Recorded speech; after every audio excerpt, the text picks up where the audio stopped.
Welcome to Movie Recaps with Brian. Subscribe below for daily recaps. Today we're recapping The Batman, directed by Matt Reeves. On Halloween night, Gotham City simmers with unease, its streets soaked in rain and menace, its citizens numbed by crime and decay.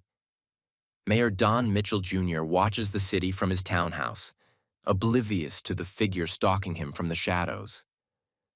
A masked man bludgeons Mitchell to death, leaving behind duct tape, a cryptic riddle, and a message addressed directly to the Batman.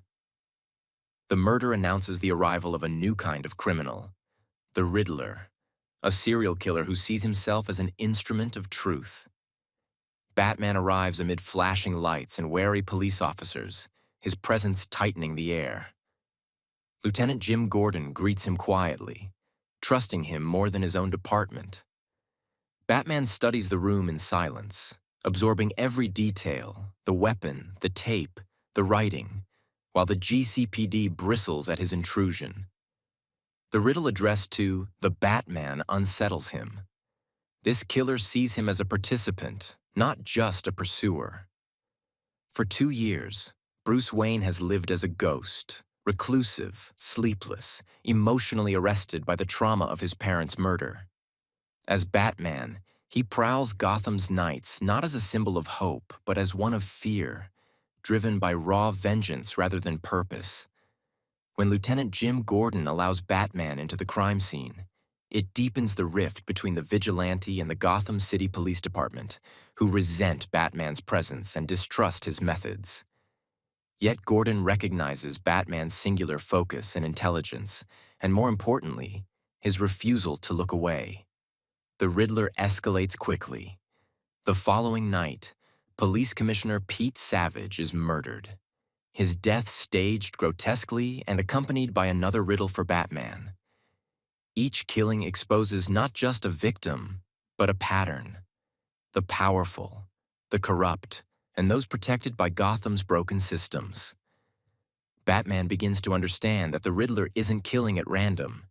He's dismantling the city's rotten foundations. Clues lead Batman and Gordon to a thumb drive hidden in Mitchell's car, revealing Mitchell's affair with Annika Kosolov, a young woman tied to the Iceberg Lounge, a neon-lit nightclub owned by Oswald Oz Cobblepot, better known as the Penguin. Inside the club, Batman encounters a city of indulgence and moral compromise, where criminals, politicians, and police blur together. He notices Selina Kyle, a guarded, sharp-eyed waitress who moves through the club with practiced detachment and quiet anger. When Annika suddenly disappears, Selina's cool exterior cracks. She fears the city has swallowed her friend whole, as it has so many others. Working together, Batman and Selina uncover that Mitchell and Savage were both on the payroll of crime boss Carmine Falcone, as is District Attorney Gil Colson. Gotham's justice system is revealed to be little more than a facade. Batman and Selina uncover proof that Savage and Mitchell were working for Carmine Falcone, along with District Attorney Gil Colson.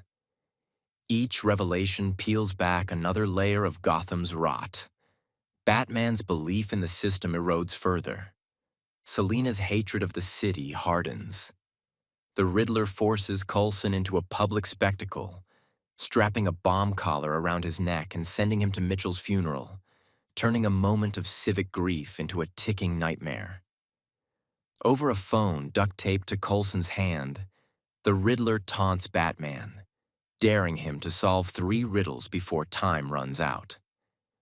Coulson answers 2, but refuses the 3rd, the identity of a confidential informant whose testimony destroyed Salvatore Maroni's drug empire. Coulson chooses silence over accountability and is executed in front of Gotham's elite. The moment devastates Batman, who realizes that his presence alone cannot stop the cycle of corruption and fear. Investigating further, Batman and Gordon suspect the Penguin is the informant and track him to a drug operation. Their investigation exposes the truth. Maroni's empire never fell. It simply changed hands, absorbed by Falcone with the help of corrupt cops. Chaos erupts when Selina attempts to steal money from the operation and instead finds Annika's body stuffed in a car trunk. Her grief turns to rage. A violent chase through Gotham's rain-slicked highways ends with Batman capturing the Penguin, only to learn the bitter truth. Penguin is not the informant. Falcone is. The trail leads Batman to the ruins of an old orphanage once funded by Thomas and Martha Wayne. There, Batman confronts an uncomfortable truth about his own legacy. The Riddler's hatred is personal. Growing up abandoned and forgotten, Edward Nashton watched the Wayne family become symbols of hope while the orphanage decayed. To him, Bruce Wayne represents Gotham's hypocrisy incarnate. This emotional reckoning deepens when Alfred Pennyworth is nearly killed by a letter bomb meant for Bruce. As Alfred lies hospitalized, the Riddler leaks documents claiming Thomas Wayne hired Falcone to silence a journalist investigating Martha Wayne's family history of mental illness. Bruce's belief in his father shatters. When he confronts Alfred, the truth emerges. Thomas panicked and sought Falcone's help, intending only to scare the journalist. When Falcone murdered him, Thomas planned to confess everything. Alfred believes Falcone orchestrated the Waynes' murder to protect himself. Bruce is left grappling with the idea that even his parents were not untouched by Gotham's corruption. Meanwhile, Selina reveals her own buried truth. Falcone is her father.